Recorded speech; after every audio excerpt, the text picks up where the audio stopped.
এই আমি সঞ্জু।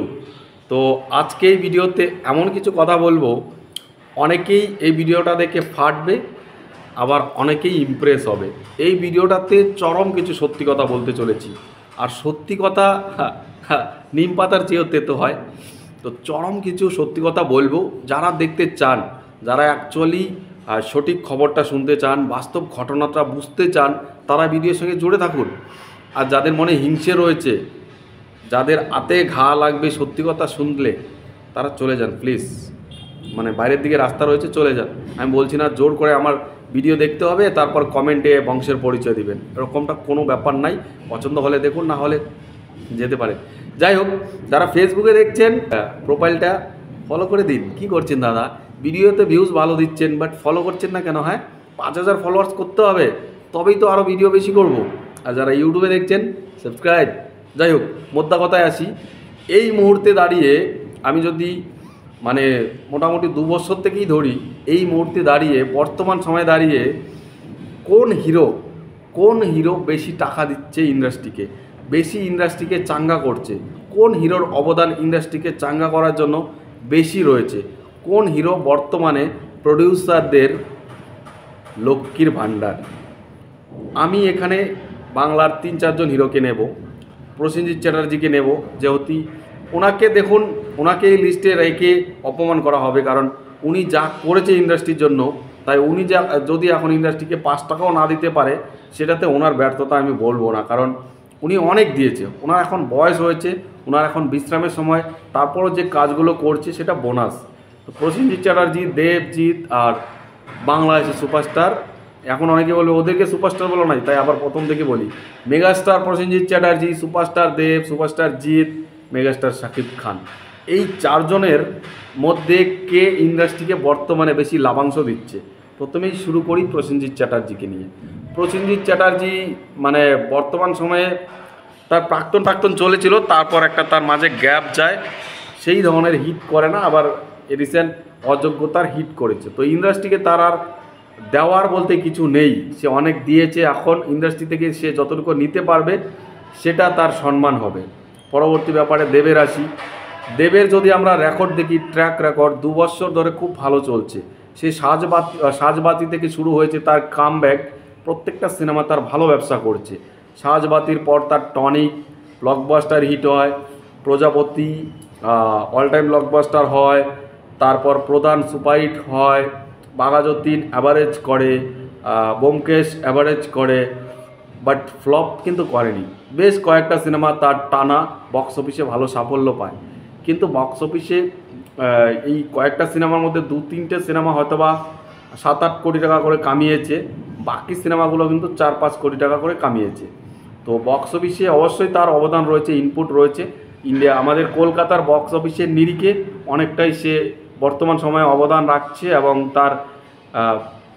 তার জন্য ইন্ডাস্ট্রি চাঙ্গা হচ্ছে। এবার যদি জিতের কাছে চলে আসি, আপনারা সবাই জানেন লাস্ট 2 বছর জিতের সময়টা খুব একটা বেশি ভালো যাচ্ছে না।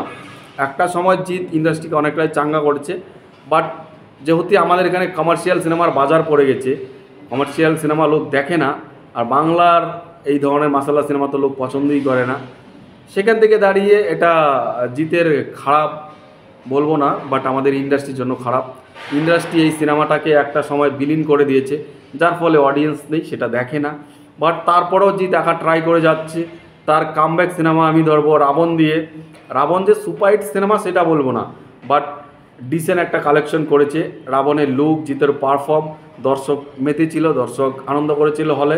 রাবণ সিনেমা তার কিছুটা ইনপুট রয়েছে ইন্ডাস্ট্রির জন্য।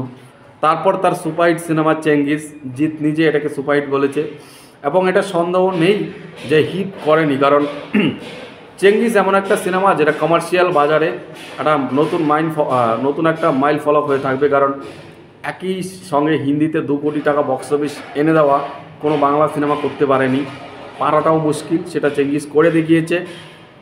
বাংলাতেও কালেকশন করেছে। তো চেঙ্গিস অবশ্যই একটা ইন্ডাস্ট্রির জন্য চাঙ্গা, কারণ চেঙ্গিস হয়েছে বলে তারপর বিক্রম পারিয়া করেছে, অঙ্কুশ মির্জা করেছে, দেব খাদান করবে, জিৎ আরও কিছু সিনেমা করেছে, জিৎ তো করতেই থাকবে। তো এটা অবশ্যই ইনপুট রয়েছে। তারপর জিতের মানুষ চলেনি, মানুষ নিয়ে কোনো রকম ইন্ডাস্ট্রিকে কোনো উন্নতি করতে পারেনি।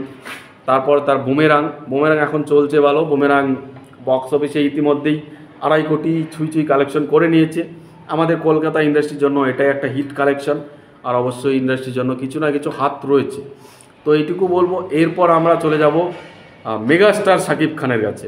মেগাস্টারের কাছে যদি যাই তাহলে ইতিহাসটা পুরোপুরি উল্টে যাবে। আমি আগেই বলে রাখি, এখানে আমি আমাদের ইন্ডাস্ট্রির কাউকে ছোট করছি না।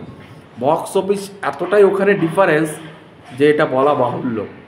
শাকিব খানের সিনেমাও চলছিল না, বাংলাদেশের অবস্থাও খারাপ ছিল। তারপর হিমেল আশরাফ বাংলা ইন্ডাস্ট্রিকেই ঘুরিয়ে দেয় প্রিয়তমার মাধ্যমে। আর শাকিব খানের কেরিয়ার যে কোথা থেকে কোথায় নিয়ে যায় সেটা এখন একমাত্র শাকিবিয়ানরা আর শাকিব খান বুঝতে পারছে।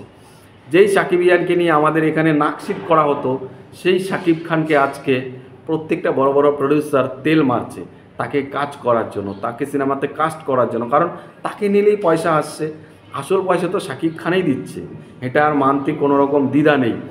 শাকিব খান প্রিয়তমাতে 43 কোটি টাকা বক্স অফিস দিয়েছে গ্রস কালেকশন, হয়তো বা নেট কালেকশন সেটা 20 কোটি টাকা হবে। কারণ প্রডিউসাররা অর্ধেক টাকাই পায়, আর অর্ধেকের বেশি টাকা চলে যায় হল মালিক, তারপর ডিস্ট্রিবিউট, হ্যান ত্যান অনেক কিছুতে চলে যায়। সেগুলো আপনারা সবাই জানবেন, কাস্টিংয়ের ব্যাপার আছে। তো সেটা তো হয়েছে। তারপর রাজকুমার 12 কোটি টাকা গ্রস কালেকশন করে, নেট কালেকশন হয়তো বা সেটা 6-7 কোটি টাকা হবে রাজকুমার। তো এবার তুফান সেটা 4 দিনেই 11 কোটি টাকা বক্স অফিস কালেকশন দিয়েছে। আজকে নিয়ে তুফানের প্রায় 14-15 কোটি টাকা কালেকশন হয়ে যাবে। মানে তুফান এমন একটা সিনেমা যেটা 50 কোটি টাকা গিয়ে পার করে দিতে পারে। তো শাকিব খান এই মুহূর্তে দাঁড়িয়ে পুরো বাংলা সিনেমার সিনারি যদি ধরি, এপার বাংলা বা ওপার বাংলা সব থেকে বর্তমানে লাভাংশ ইন্ডাস্ট্রিকে দিতে পারবে শাকিব খান, এবং সেটা দিচ্ছে। সেটা বলতে কোনো হিংসা নেই, বলতে কোনো দ্বিধা নেই, কাউকে ছোট করছি না। এটাই বাস্তব যে বর্তমানে প্রডিউসাররা, বড় বড় প্রডিউসাররা শাকিব খানকেই তেল মারবে, শাকিব খানকেই কাস্ট করবে, শাকিব খানের কাছেই বড় সিনেমা পৌঁছে দেবে। কারণ মানি ব্যাক গ্যারেন্টি রয়েছে। আপনিও একটা বিজনেস করবেন, আপনি আগে দেখবেন আপনার টাকাটা সেভ কিনা, সেভ জন্য খেলছে কিনা। আপনি রিস্কে যাবেন, বাট সেটার ডবল অঙ্কটা কিন্তু রিটার্ন চাবেন, সেটাই প্রডিউসাররা করছে। SBF যাচ্ছে, এরপর SK মুভিজ দরজ যাচ্ছে, এরপর সুরিন্দার ফিল্মসও যাবে। কিছু করার নেই, কারণ বর্তমানে টাকা তো দিচ্ছে, মানে সোনার ডিম পারছে তো শাকিব খান, তো তার পেছনেই না খরচা হবে। এটা স্বাভাবিক ব্যাপার, এটাতে হিংসা করার কোনো ব্যাপার নেই, আর এটাতে আমাকেও খিস্তি মারার কোনো ব্যাপার নেই। কারণ বড় বড় প্রডিউসাররা যাচ্ছে, আমি তো সাধারণ একটা ইউটিউবার। যাই হোক, সর্বশেষে ভিডিওটা অনেক বড় হয়ে গেছে। আর ফেসবুকে চলে আসুন, সেম নাম রয়েছে সঞ্জু স্টেশন, ডিসক্রিপশনে লিঙ্ক দিয়েছি। আপনাদের কি মনে হয় কে বর্তমানে বেশি টাকা দিচ্ছে ইন্ডাস্ট্রিকে? কমেন্টে জানান। টাটা।